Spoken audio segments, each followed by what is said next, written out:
Alright, I just woke up. I wanted to make a video on how libertarianism is not fascism. And also fascism protects liberty so much more beautifully than libertarianism. Now, let me explain. There in the alt right, there's a lot of these.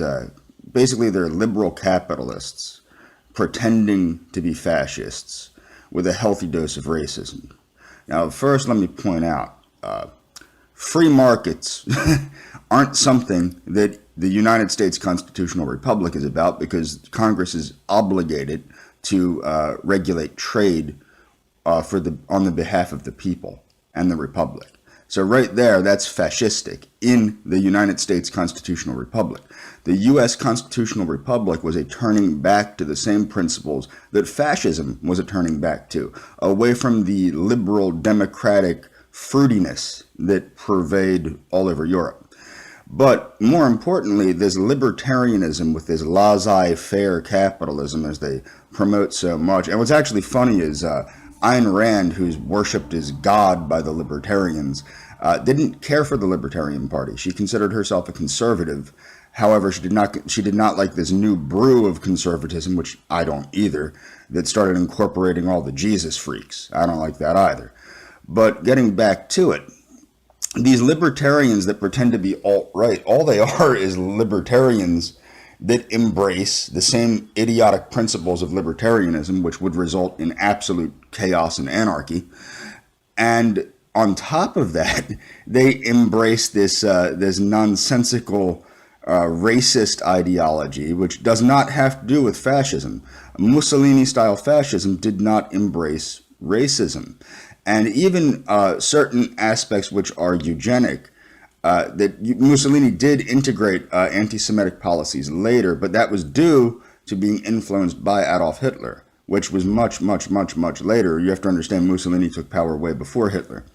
However, how does fascism protect individual liberty more than libertarianism? Well, you have to remember, libertarianism, which promotes this laissez-faire capitalism, would basically cause chaos.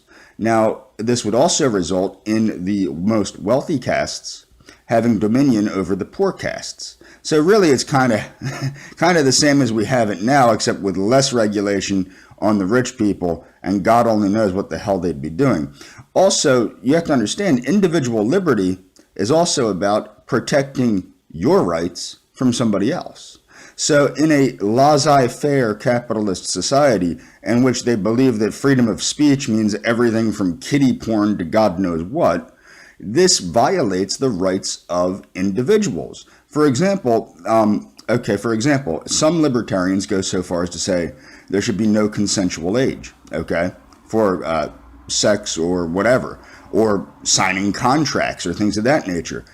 When smart people that have a brain realize that children cannot enter into any contract or consent to certain things like sex because their brain has not reached an adequate level of maturity. Also, for example, the mentally challenged, Now, yes, under Adolf Hitler, there were programs to liquidate the mentally defective. However, what you need to take into consideration is, under a legitimate system where thinking people run the show instead of libertarians, we would realize that the mentally challenged or the severely deranged cannot enter into a contract. Ergo, we are protecting their rights, so the society is protecting their rights, as opposed to the libertarian system, which would say, do whatever the hell you want, Gun rights, Adolf Hitler, for example, did not restrict gun ownership as much as people like to think. In fact, he made it mandatory that most people owned a gun because of the situation with the war. Now, libertarianism states that anybody should own any kind of gun, whatever. Again, wealthier caste will have the better weaponry and more of it. So, and also this new black market nonsense, what you have to take into consideration is, as it is today, criminals own guns because of a lack of enforcement of the regulations. We have good gun laws. We need to enforce the gun laws we have, not have more gun laws in the United States.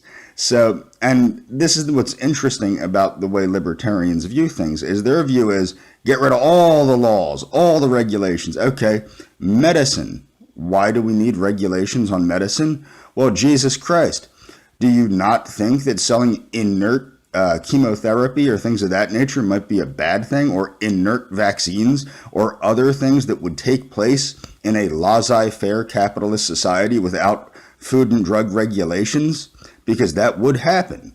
And it's funny because the libertarians, like one of my favorite libertarian viewpoints comes from that idiot Glenn Beck, where he'd be there, well, the customer, and Rush Limbaugh for that matter, but they like to think that the companies want to make the customer happy. No, the companies want to make money. And in a laissez-faire capitalist setting, you're going to have a lot of little guys that don't care about the customer at all, because they just want to one and done, get their money and run. And that's what you have a lot of times. Where I live, it's popular with home improvement. You have these gypsy fly-by-night home improvement companies that'll take the money for, supplies, and then boom, they disappear. So what I'm trying to say is, and now I'm going to get into how fascism protects individual liberty. Fascism protects individual liberty, first off, because it's honest. Fascism states that individual liberties are not magical. They're not granted by God. They're granted by the state. And you have individual liberties in as much as the state protects your individual liberties. And you, as an individual, have a duty to every other individual within that society. Now, what people don't understand is liberty comes with responsibility. Whereas libertarianism or classical liberalism does not hold this concept true. They take the liberty aspect, but not the responsibility aspect. And if you look at our founding fathers, they were very, very clear on the state of duty in the United States. For example, Benjamin Franklin basically stated that those that would sacrifice liberty for security deserve neither. There is a duty to protect the country. There's a duty to serve your fellow citizen. And the issue is that these libertarians and these new conservatives and these alt-righters do not see the duty aspect. They only see the liberty aspect. And that's where the problem comes in. And that's all for today.